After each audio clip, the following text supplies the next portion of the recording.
आणि आपण जसं की आता ह्या मूर्त्या बघतोय हा. ते आता गोमुख आहे. अगोदर ही पूर्ण दगडामध्ये बांधकाम केलेली होती ही गोल. हे पूर्ण आता पडले गेलं. त्याच्या खुणा सुद्धा आहेत. हा. त्या हैदराबादला याचे खूप नोंदी आहेत. हा. आता ही पहिल्याच मजलीचा हा जवळपास हा म्हणजे 20 ते 22 फूट हा उंच आहे. हा. जवळपास 250 ते 250 वर्षापूर्वीची. हा. पण ज्या काही नंतरच्या काळामध्ये. तर जय श्रीराम मित्रांनो, माझं नाव आदित्य उगले आणि स्वागत आहे तुमचं आजच्या आपल्या नवीन ब्लॉगमध्ये. तर मित्रांनो, आजच्या ब्लॉगमध्ये आपण एका अशा मंदिराला भेट देणार आहोत जे आपल्या जालना शहरामध्ये असूनही जालना शहरातील अनेक लोकांपासून अपरिचित राहिलं मंदिर आहे. म्हणजे शास्त्रीनगर या ठिकाणी असलेल्या प्रभू श्री रामांच्या मंदिराला आज आपण भेट देणार आहोत. जे मंदिर अतिशय पुरातन आहे आणि मंदिराचा इतिहास सुमारे 200 ते 250 वर्षांपूर्वीचा आहे. तर मग कसल्या प्रकारचं उशीर नकाचा सुरुवात करूया आजच्या आपल्या ब्लॉगला. तर चला मग भेटूयात आता थेट श्री राम मंदिर संस्थान शास्त्रीनगर जालना या ठिकाणी.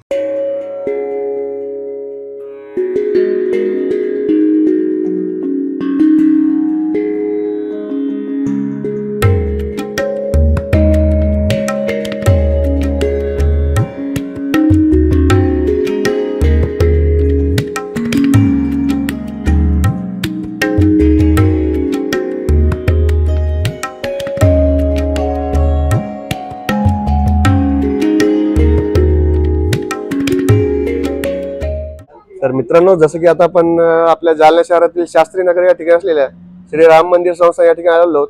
तर आता आपल्याला दादा या ठिकाणची माहिती सांगतील. दादा, पहिले तुमचा परिचय सांगा आणि त्याच्यानंतर नमस्कार, मी तुषार प्रकाशराव देशमुख, हा. राहणार शास्त्रीनगर, हा. राम मंदिर संस्थान, हा. जुना जालना. अच्छा. या ठिकाणी आपलं इथे श्रीराम मंदिर संस्थान आहे. हा. जिथून की आता आपण ज्या रोडला उभे आहोत, हा. इथून आपण बाजार चौकीकडून शास्त्रीनगर म्हणून हा उचरोट्याकडे जाणारा भाग आहे. हा. याच्यामध्ये जोशी दवाखान्याच्या थोडा समोरच हा. आतमध्ये मागच्या साईडला कपूर गल्ली म्हणून आहे. हा. तिथे राम मंदिर आहे. हा. तर त्या राम मंदिरासाठी आता आज आपण दर्शन घेऊया. म्हणजे या मंदिराला पलीकडून सुद्धा रस्ता आहे? हो. आणि इकडून आपली दुसरी हा, इकडनं शास्त्रीनगर मधून जो आतमध्ये येणारा रस्ता आहे, हा. तो आपण इकडे आता हा. येतोय. हा, समजा आपलं पूर्ण मंदिर जसं की आपला आता आपण बघतो इथे, हा. हा पूर्ण आता हा मंदिराच्या पूर्ण आजूबाजूचा भाग आहे. जसं की इथे आता हा आपण जो वाडा पाहतोय, मेन जे मुख्य मंदिर आहे हा. त्याच्या डाव्या साईडचा हा पूर्ण भाग आहे. हा. इथे ह्या जुन्या प्रकारच्या काही अशा प्रकारच्या मूर्ती आहेत, जसे की ज्या आपण द्वारकानाथ महाराजांच्या हस्ते जे काही इथं स्थापना झालेल्या आहेत, त्या प्रकारचे इथे आपण सगळं हा भाग आहे. आता आपण एक एक असं आपण जागा बघू. मूर्त्या वगैरे हा पूर्ण मंदिराचा परिसर आहे. हा पूर्ण मंदिराचा परिसर आहे. इकडून पण एंट्री होती का आपल्या? इकडनं पण एंट्री आहे, आपल्याला आतमध्ये येता येते. इकडनं दार आहे. आणि आपण जसं की आता ह्या मूर्त्या बघतोय, ते आता गोमुख आहे. गोमुख आहे, त्याच्यामध्ये पादुका आहेत. तसेच आता वरती ह्या तुळस वृंदावनच्या बाजूला आपण महिषासूर मर्दिनीची एक दगडातली मूर्ती आहे. त्याच्या बाजूला ही जी मूर्ती आहे, हा महिषासूर मर्दिनीची मूर्ती आहे. याच्या बाजूला गणपती आहे. त्या दोन्ही पण मूर्त्या गणपतीच्या आहेत. अच्छा, ह्या दोन्ही मूर्त्या? ह्या दोन्ही ज्या आहेत, ह्या दोन्ही पण दगडातल्या गणपतीच्या मूर्त्या आहेत. त्याच्या बाजूला हे नंदी महादेव आणि हे नागेश्वराची नागोबाची दगडातली कोरलेली मूर्ती आहे. अच्छा. ह्या सगळ्या जुन्या मूर्त्या, ह्या सर्व अगदी ह्या जवळपास 250 वर्षापूर्वीच्या घडवलेल्या ह्या दगडातल्या मूर्त्या आहेत. अच्छा. आता आपण इकडे जे मागे येतोय, हा मंदिराच्या मागचा भाग आहे.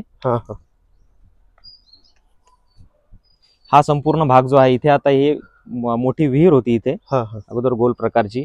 या सर्व भागामध्ये नित्य इथलचे समजा ज्या काही प्रातःविधी इथे द्वारकानाथ महाराजांच्या हस्ते पार पाडल्या जायच्या.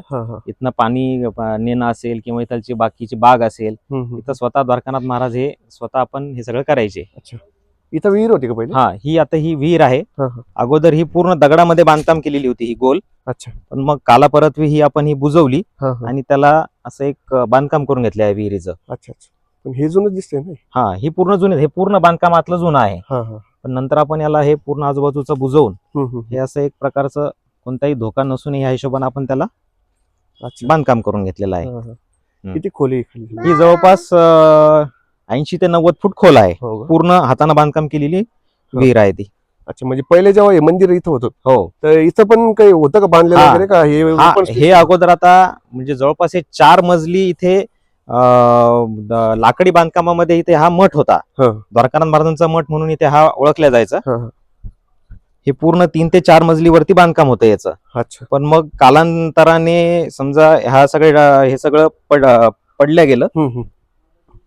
त्याच्यामुळे थोडं इथे हे सगळं डिमॉलिश झाल्यामुळे थोडं मग आपल्याला वेळेनुसार याला थोडं साफसफाई करावी लागली. आणि हे आपण आता आज जे आपण बांधकाम पाहतोय हे आता हे 100-1 वर्षाच्या आत बाहेरचे बांधकाम आहे. पण पूर्वी हे जे द्वारकानाथ महाराजांच्या जेव्हा काळातलं होतं तेव्हा इथे 4 मजली इथे मठ होता. इथे पूर्ण संस्कार वर्ग भरले जायचे.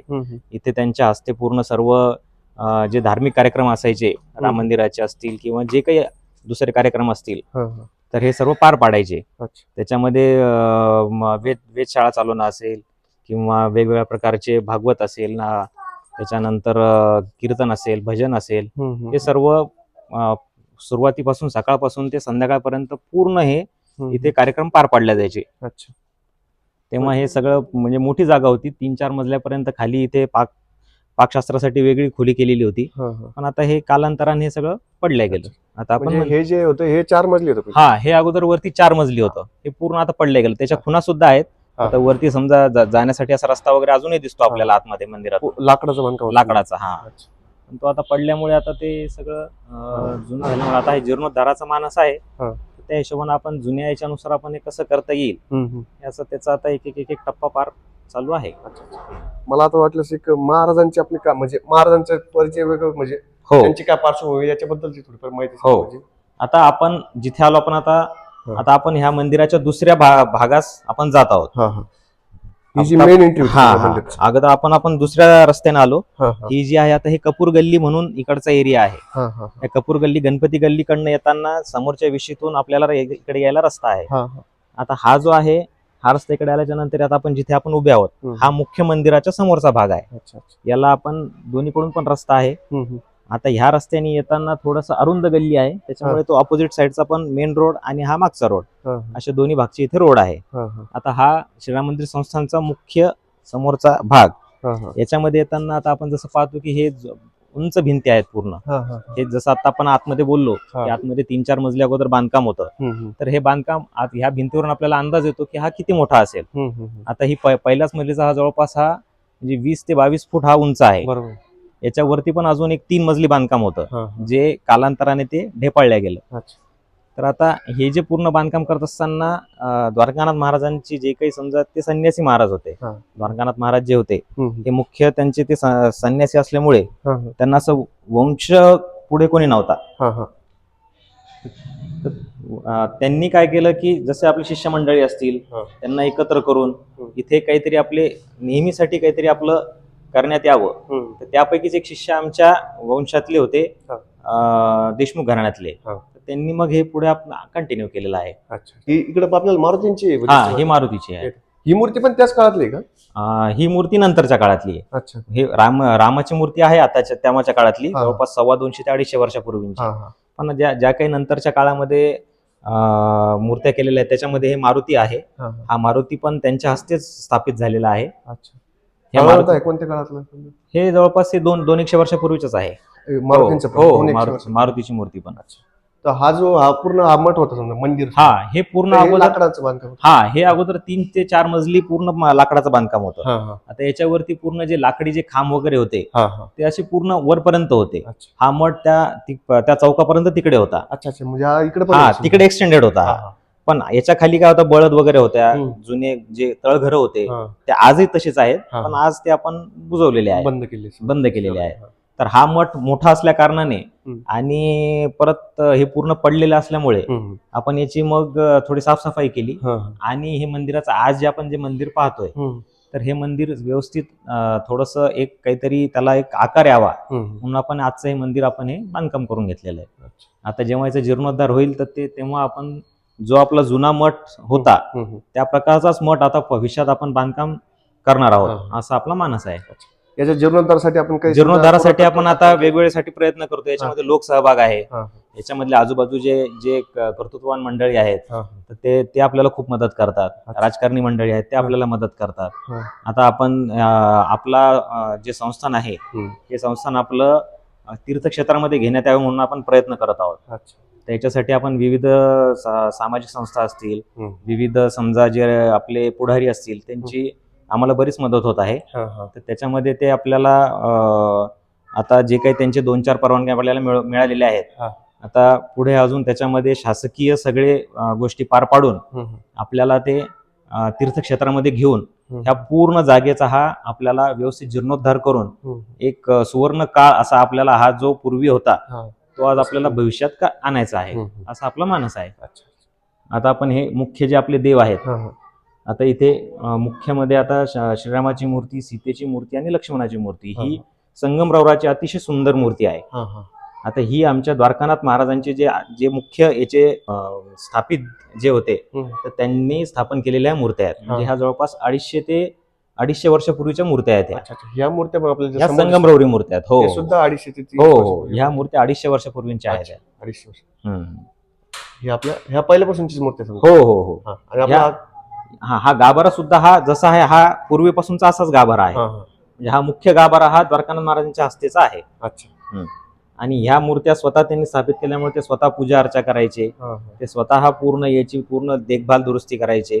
पूर्ण दिवाबत्ती असेल, पूजा अर्चा असेल, नित्य कार्यक्रम असतील, भागवत पठण असतील, असे विविध प्रकारचे कार्यक्रम, कीर्तन, भजन असे त्यांच्या शिष्यमंडळीला घेऊन ते पूर्ण इथे हे पार पाडायचे. वार्षिक जे कार्यक्रम असेल, रामनवमी असेल, दासनवमी असेल, संक्रांत असेल किंवा जे काही आपले वर्षभरातले जे सण येतात हिंदू धर्मानुसार ते सर्व सण इथे फार उत्साहानं ते पार पाडायचे. आता त्यांच्या सोबतच इथे जवळपास अशा पंचधातूंच्या वगैरे मूर्त्या आहेत त्यांच्या हस्ते. हो, ह्या बाजूच्या ज्या मूर्त्या आहेत त्याच्यामध्ये विविध प्रकारचे देव आहेत. तर याच्यामध्ये जे आहे ह्या मूर्त्यांमध्ये विविध प्रकारचे पंचधातूच्या मूर्त्या आहेत. जसे की समजा आता राम लक्ष्मणाची पण मूर्ती आहे, त्याच्यानंतर बालाजी, लक्ष्मी, पद्मावती, मारुती, द्वारकानाथ महाराजांचा मुखोटा आहे त्याच्यामध्ये पंचधातूचा. त्याच्यानंतर विठ्ठल रुक्मिणी मंदिराच्या मूर्त्या असतील, शेषनागाच्या मूर्त्या असतील, नरसिंहाची मूर्ती असेल, अशा विविध प्रकारचे देव. म्हणजे जवळपास हे त्या काळी जवळपास 300 ते 350 हे पंचधातूचे देव होते. पण मग ज्या आता एवढ्या वर्षामध्ये जवळपास हे बऱ्याच काळ याच्यामध्ये लोटल्यामुळे काही मूर्त्या काही गाळ झालेल्या आहेत. ह्या सर्व मूर्त्या म्हणजे 1970 ते 80च्या दशकामध्ये ह्या पुरातत्व खात्याने देखील येऊन इथे स्वतः येऊन त्याची छाननी केलेली आहे. त्याचं पूर्ण त्यांनी अभ्यास केलेला आहे. त्याचे सर्टिफिकेट्स आपल्याला दिलेले आहेत आपल्या मंदिराच्या नावाने. आणि ते सर्टिफिकेट देताना त्यांची वेगवेगळ्या प्रकारची प्रत्येक मूर्ती, एक एक मूर्तीचं त्यांनी आपल्याला त्याचं वर्गीकरण करून दिलेलं आहे पुरातत्व खात्यातर्फे, की तुम्ही हे कसं जतन केलं पाहिजे, हे कसं तुम्ही म्हणजे ठरवलं पाहिजे, असं सर्व प्रकारचं त्यांनी आपल्याला मार्गदर्शन केलेलं आहे पुरातत्व विभागातर्फे देखील. ह्या सर्व देवांची नोंदणी पुरातत्व खातं असेल, महानगरपालिका असेल किंवा शासन दरबारी असेल, हे पूर्ण म्हणजे याची ट्रस्ट केल्यापासून हे ट्रस्टमध्ये सुद्धा चॅरिटी कमिशनरकडे सुद्धा याच्या सर्व आपण नोंदी आपल्या या सगळ्या मंदिराच्या सापडतील. आणि ही मुख्य ही आता जे आपलं संस्थान आहे हे वंश परंपरेनं झालेलं आहे.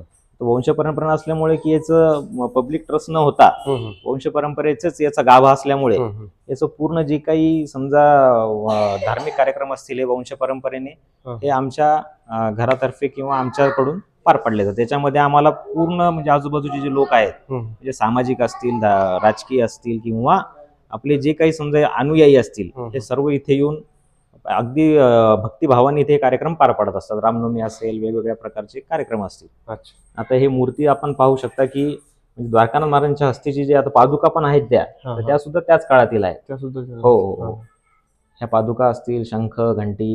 आता ह्या इकडच्या मूर्त्या, आता इकडे पण अशाच एक पंचधातूच्या भंगलेल्या मूर्त्या आहेत, पण त्या अतिशय ह्या सुबक स्थितीत आहेत आजही.